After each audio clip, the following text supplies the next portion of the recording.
Hey everybody, AJ Hanscom with IBC back again to do our third do's and don'ts of your improvised COVID-19 mask, along with Aaron Iacino.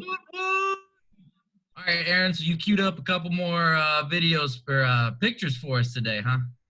Yeah, this is another improvised one. This is one I created. I think this is great for emergency masks if you had to make one in a hospital setting where you had access to a lot of first aid supplies.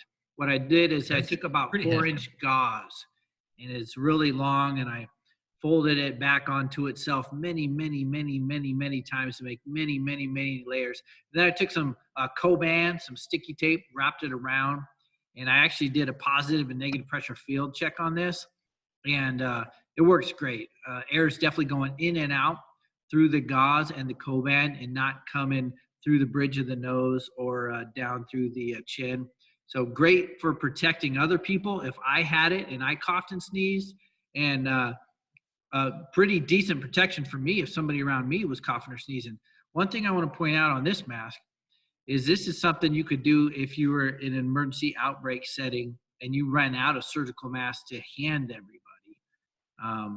Of course, you always want to be careful that they don't have any lung or heart issues that could make them get hypoxic, because it does take healthy lungs and heart to pull air through all this fabric. Something we should always point out. Okay, next one.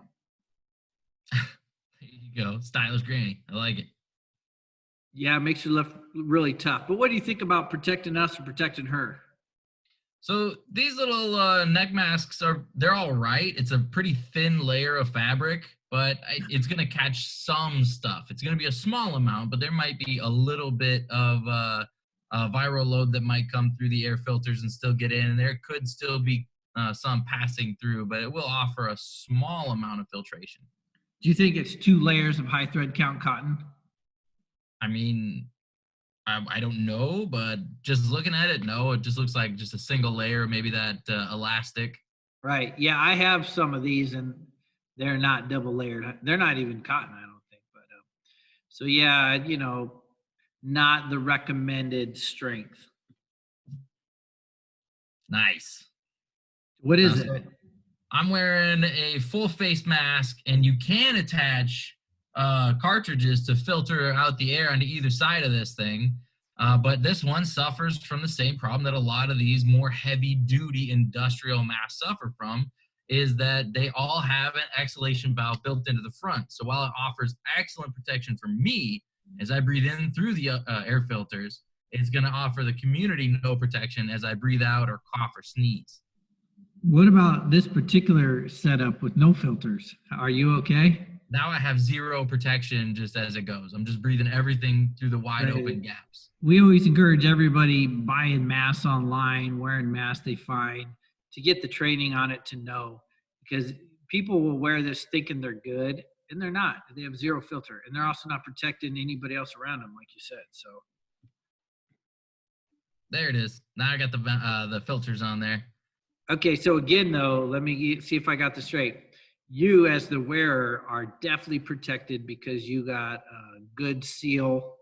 And these filters, they're P100s, even better than N95. So you are good, but nobody else is, because your coughs and sneezes are shooting out the exhalation valve unfiltered. Is that right? Right. All right, so A+ for you, F for protecting everybody else. What have I done? There you go, a little balaclava action. Yeah, that guy's scary. I don't know what his problem is. He looks like he's getting ready to rob something. Maybe he's just getting ready to sneeze. Yeah. That's fleece, I think. Do you think that's a fleece? So it's thick, like it's got a little bit more of a heavier duty to it, but not great.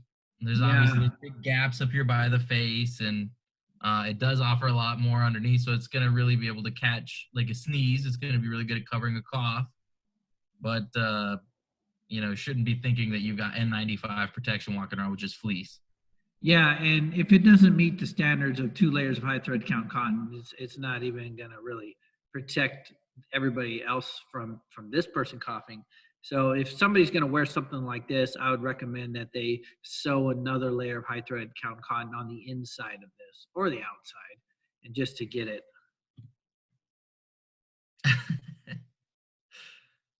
What do you think? Well, there's way too many good jokes to go along with this. He obviously can't hit anybody with his virus now, so Yeah. Um, community protection 101. Yeah, so a lot of people got these type of masks and hoods from various different movies and stuff like that, but they weren't made to filter air. So There's no filtration, right? yeah. Now, if you give me this one, I could probably make a good prevention of community spread COVID mask out of it by just covering up those holes with 2 layers of high 30 count cotton. And then if this guy were to cough or sneeze inside there, it's not coming out. Right. You have to like seal it up to the neck, and then like all the breathing holes in the mask and stuff, we'd like filter out and try to find a way to protect them. Yeah, but just by itself, F. Right. Yeah. Okay.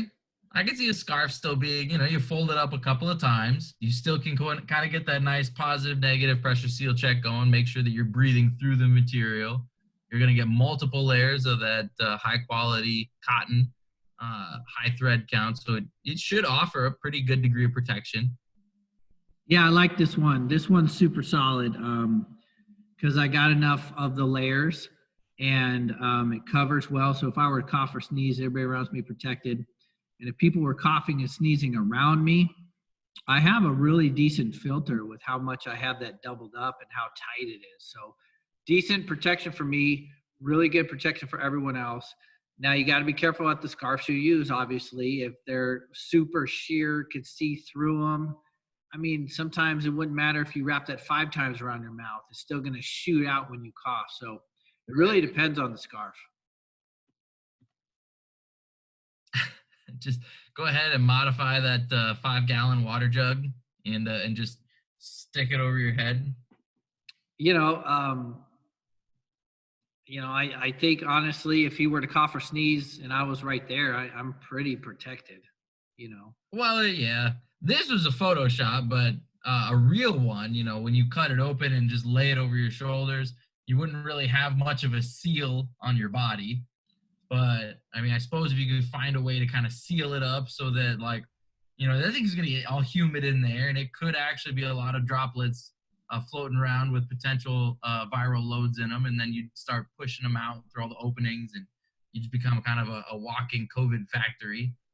So I personally, for me, like, I think it offers little to no protection other than like we've seen before. It's just kind of a sneeze guard.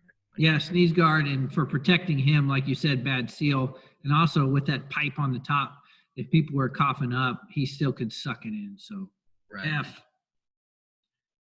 So the half mask suffers from the same problems as the other masks. Half mask is still nice, man. You breathe in through it, offers excellent protection to the wearer if they're wearing proper filters to filter out that possible COVID-19. But it still has a exhalation valve built right into the mouthpiece. So he's still just spraying everything right out unfiltered.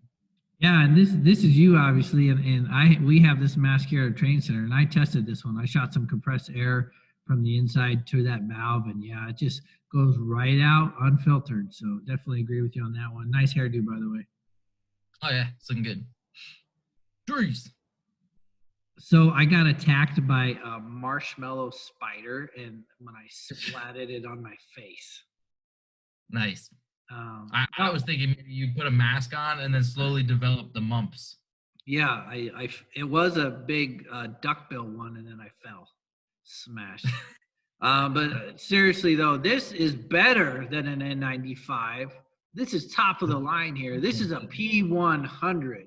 So this filters out, I think it's like 0.03 microns, 99.99 of those. So like the filter's way better than an N95.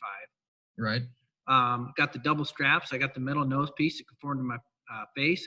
These could pass a qualitative OSHA approved fit test, but there are still some issues. What do you see here? Well, right off the bat, it's got an exhalation valve right up front for comfort. So yeah, I'm comfortable because my exhalation gases are shooting out. I'm not getting all vapor, dense, foggy, and moist in there. But why is that a problem for COVID? There's absolutely no filtration for those. The moment you breathe out or cough or sneeze, just everything comes out unfiltered.